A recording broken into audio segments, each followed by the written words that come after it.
Soutenez la chaîne en vous abonnant et en aimant cette vidéo.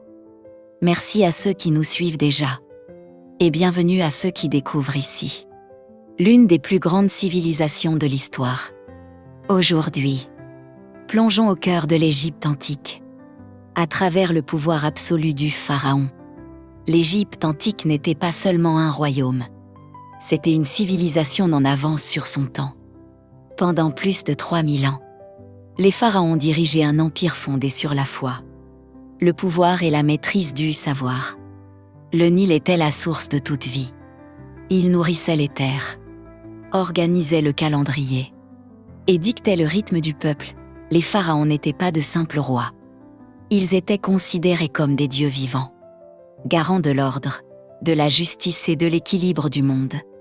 Temples gigantesques, pyramides colossales, écritures sacrées et rituels millénaires, chaque pierre racontait une vision de l'éternité dans cette Égypte de mystère et de grandeur.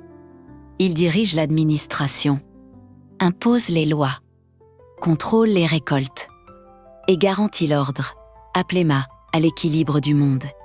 Autour de lui, une organisation efficace, scribes, prêtres, vizirs et gouverneurs gèrent un territoire structuré et centralisé grâce au Nil. L'Égypte prospère. L'agriculture nourrit le peuple et enrichit l'État. Les surplus permettent le commerce, le stockage et le financement de projets gigantesques. La société hiérarchisée, mais chacun a une fonction précise.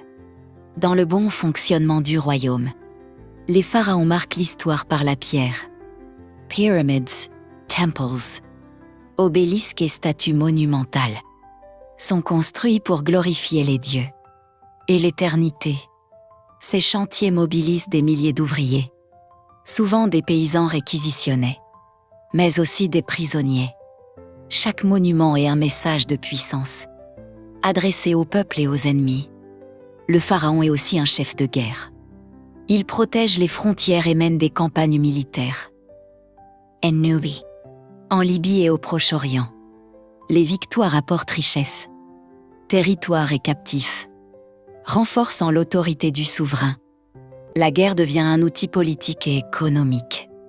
Les prisonniers de guerre sont souvent réduits en esclavage. Ils travaillent dans les mines, les champs et les grands chantiers. L'esclavage soutient l'expansion de l'État, mais révèle aussi la face sombre de cette grandeur. Par l'ordre, la force et la foi, les pharaons construisent l'un des empires